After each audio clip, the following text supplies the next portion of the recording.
You may have seen Castillo in the news lately as the chair of the Illinois Accountability Commission, setting out to create a public record and examine the impact and make recommendations following Operation Midway Blitz.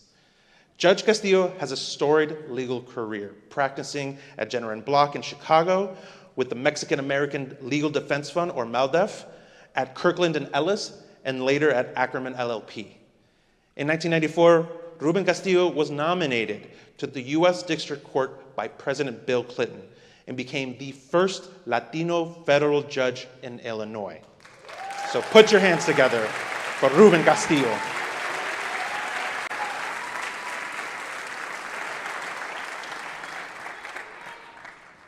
Buenas noches, Chicago.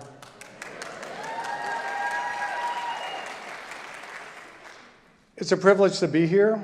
I feel all the warmth that you bring. The theme today is Fuerza Mexicana. So what is Fuerza Mexicana? And I submit to you that I'm looking at Fuerza Mexicana. It is all of you. It is all of you. You know, this has been a tough year for Mexicanos in Chicago, no doubt. But tonight, we have a lot to celebrate.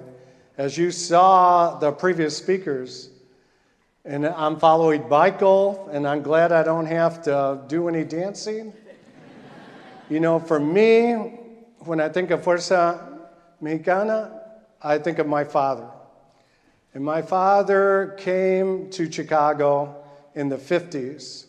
And let me tell you a little bit. I'm going to share his story with you.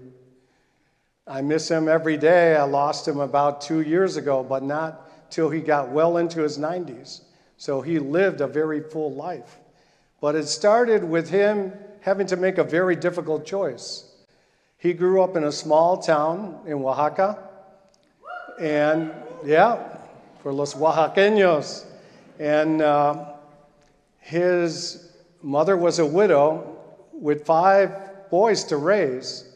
And my father saw that she could not put food on the table for all 5 hungry boys. So he decided at 16 to leave his mother and his country and come to the United States to take a little bit of a load off of that family and to see what he could do for his future and, more importantly, for my future. Because when I think about that, I'm left with nothing but gratitude and love for that decision.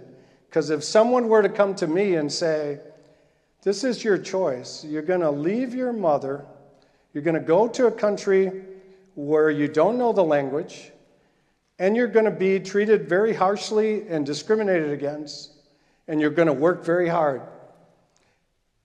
Are you going to do that? And I would tell you that I would say, like my granddaughter Olivia says, no, thank you. I would pass. I would stay with my mother.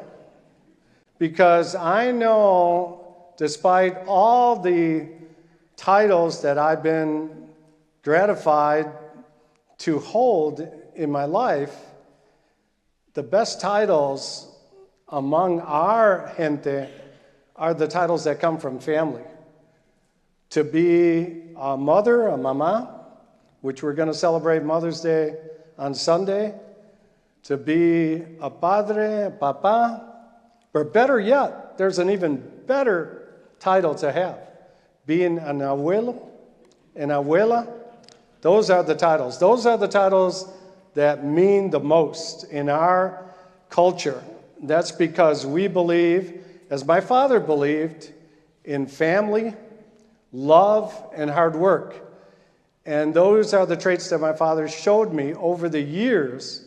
As I went to school, he would work hard to support that.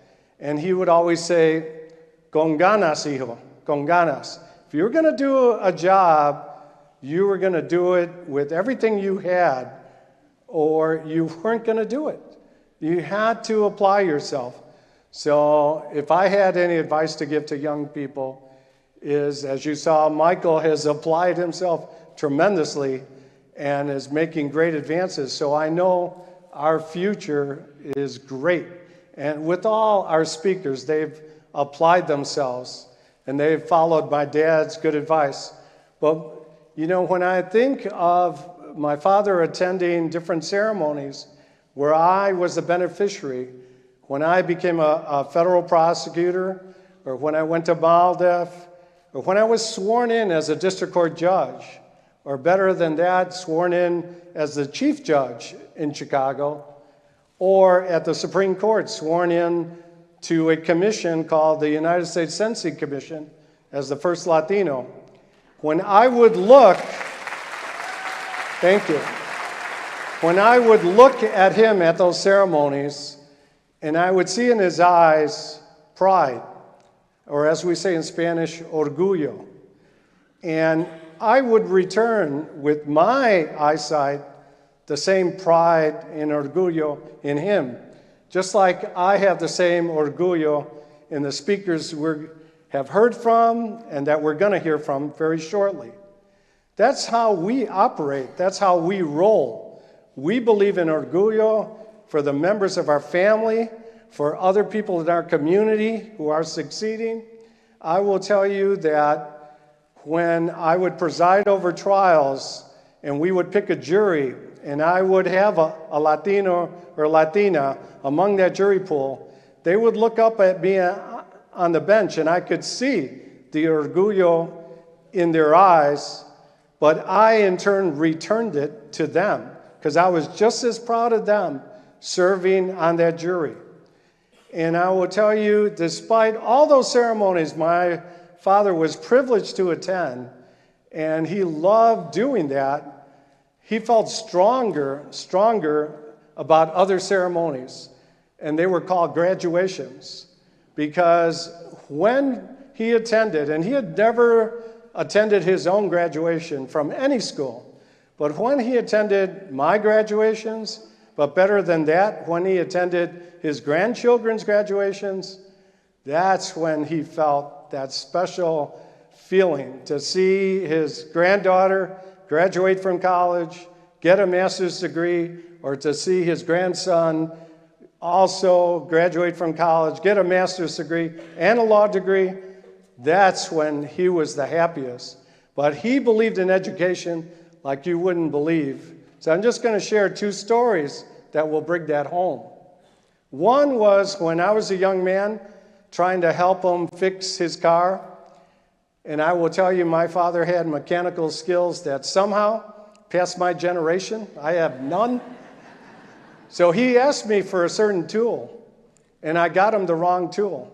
And he was very patient with me. He would always say, paciencia, hijo. But he looked at me and he said, mira, sube a la casa y ponte a estudiar. And I would be like, ¿qué hice? ¿Qué hice? He's like, you study hard because one day, you're going to pay someone a lot of money to fix your cars. And I went up those stairs, and we had a little second-floor apartment on Hubbard Street by Grand and Ashland. And I just went up the stairs shaking my head, but I didn't say anything to my dad because I knew better. He had to show respect. But I thought to myself, what is he talking about? I'm just going to call him. And up until I was 60-something years old, I would call him and he would fix all the things that broke down because that's how good he was. But better yet, my proudest moment as a judge was not anything to do with me, but my good wife of almost 50 years, Sylvia, who's sitting right there. When she got her doctorate and she finished everything and did her thesis, and I thought, if I supported her just that much for all the support she's given me over the years, that was great, and she completed it. And I saw her pull all-nighters while raising our children, and I was impressed, and I had tremendous orgullo for that accomplishment. But the best part was when my dad, I was at that point a judge, a federal judge. I was vice chair of this commission in D.C., So my father, this is what I can tell you, how we roll, how our Hispanic families roll. He said, I know you have to go to D.C. I will give you a ride to the airport. And I'm like, okay, I'll take your ride. He was about 80 years old. And I knew something was going to happen, but I was so behind. I'm reading these big black 3-ring notebooks and trying to catch up before I take the plane. So I'm busy reading, and all of a sudden the words come out of his mouth. And these are words you have to be careful with my father. He said, Yo estaba pensando, mijito. And as soon as he said that, I put down the book and I said, "Sí, dime." And he says, well, you know, Sylvia got her doctorate degree. And I said, yes. He says, maybe you should go back to school and get your doctorate degree. And I will tell you, I felt like throwing myself out of that car. I felt like telling them, but I'm a federal judge. I'm the vice chair of this commission. How could you? But all I could say is, but papi, a Juris Doctorate, that's a law degree, for those who don't know, is a doctorate degree. And you know what he said? He said the same thing that he would say when he would ask me legal questions that he did not like the answer to. He said, I don't know if that's right, mijito. That's a true story, true story, true story. But that was my dad. But you know, this is the strength of our community, and I think we showed it this year, you know, because we all stick together, and I like to think that even when the airport regulations changed, it had something to do with the way Latino families roll, because you know what I'm talking about? I'm really going to date myself, because before there was all this security, TSA, there would be 10 people that would go to O'Hare to drop off one person. And the person at the counter would say, how many people are we checking in? And they would say, uno. And then the rest of you? Oh, we just came to say goodbye. We just came to say, or better yet, when the person would arrive, there would be 10 people waiting for him. But that's how we are. That is our strength. When you hire one of us, you're hiring a whole family that you don't even know about. I'm telling you a story about how my father was giving me a ride. You know, I saved the government taxi money, unbeknownst to them. That is the strength. And I saw that this year because, you know, a certain people that lives at the White House decided to declare war on Chicago. And he sent thugs in that I never thought we would see, federal agents doing all kinds of things, killing poor Mr. Villegas Gonzalez, shooting Marimar Martinez, tear gassing children, police officers, anybody. And just this past week, I saw Marimar Martinez come in before our commission and testify. And my God, you talk about orgullo. Yes, I felt orgullo because she was so strong and she was so proud of her community, and she was almost killed. Why? Because she was blowing her horn to warn her neighbors. That is the community we are, and that is why we're always going to have Fuerza Mexicana in Chicago. Gracias. Thank you.